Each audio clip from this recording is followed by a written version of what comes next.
Well, we last spoke, I think, when the Article 50 letter was sent, and we were down at Westminster that day, and you were at pains that day to say, look, this is not about stopping the Brexit process, this is about trying to keep the options open and trying to avoid a hard Brexit, as you were saying then.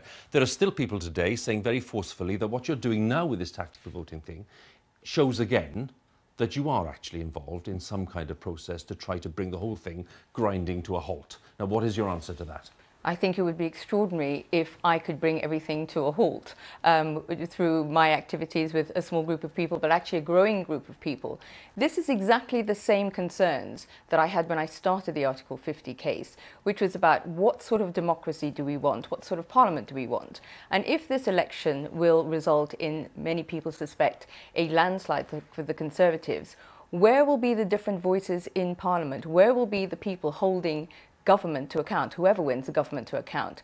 Because, as we've put in there, it has to be about what's best for Britain. We have to have principled parliamentarians who are going to do that job. So what we're going to do is try and encourage people by giving them the information, and then they make the choice. We don't make the choice. It will be up to voters to make the choice. I'm interested in the selection, or at least the way that you go about looking at areas which might be you know, for you, fertile territory, and for you and your colleagues. So what are your criteria here?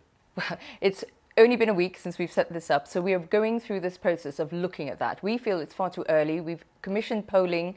We think if we look back at some of the other people in our space have done, at what happened in the last election and what happened in the referendum vote, that's outdated now. We need to find out how people feel now and what the swings are likely to be now. So we're looking at data now, and we will have that, we think, by next week, and then we'll start looking at where we can make an influence. But it won't be us making any sort of a call. It will be done by looking at data, overlaying certain criteria, looking at a methodology that takes us away from party politics, and it's about those who can actually make a difference in the vote.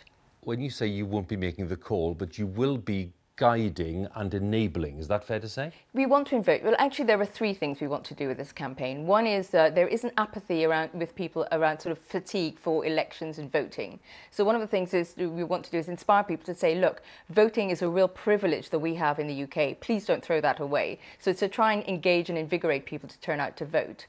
Secondly, to try and say to young people, look, Brexit is going to affect the rest of your adult life. You know, this is so important for you. You must get involved in this. And then the other is to say that there is an opportunity for you now to look at candidates who are strong and principled, and you feel will stand by their principles when it comes to Brexit, and vote on all options at the end of the 2 to whatever time we end up with a negotiated package. When you said just a while ago this is not party political, I'm just wondering, when you look at what's happened, for example, with Open Britain, you have some Conservative MPs walking away from that because they saw that exercise, which was to do with looking at seats where, you know, candidates could be or could not be seen as being, you know, former Remain voters or whatever. They walked away because it did seem to be overtly party political. Are you in the same area? No, look, there are lots of people in this space that we occupy who want the end goal of what we believe is best for Britain, but there are different paths that are being taken, and our path is very much focused on where people, it's not our money, it's actually donations that we've managed to achieve, which has been extraordinary,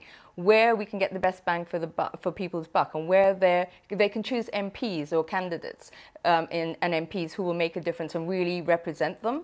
So we're not being party political. The only thing that could change that, of course, will depend on if they want to actually accept our money, because it might be that they aren't able to. But we are going to try our damnedest to stick to the fact that this is about candidates who believe in being strong and standing by their principles. Just listening to a few sort of experts today talking about the makeup of some of these constituencies. One of them said very clearly, look, really, you're talking about quite a small number of constituencies where a kind of an incidence of tactical voting could have a measurable impact, a really measurable impact on the outcome. So no matter what the kind of level of effort you put in is, this part of the analysis suggested that, you know, the overall result of what you do could be quite limited in any case, and certainly not affect possibly the outcome. I think you're looking back at this expert you mentioned who said this earlier today. He then said, but the polls aren't in and the information isn't in. Could have a measurable impact, a really measurable impact on the outcome. So no matter what the kind of level of effort you put in is, this part of the analysis suggested that, you know, the overall result of what you do could be quite limited in any case, and certainly not affect possibly the outcome. I think you're looking back at this expert you mentioned who said this earlier today. He then said, but the polls aren't in and the information isn't in. So we think it's far too early to call. And we're also looking at what happened in Canada. Actually, that's a perfect case study. At that time, they said what we're doing would never work. There was an organization very similar to ours. The press, the experts, the media all said this would never work. It actually changed the face of Canadian politics because people really got involved. And so we are not just talking, we're doing, and it's now up to people to make that choice.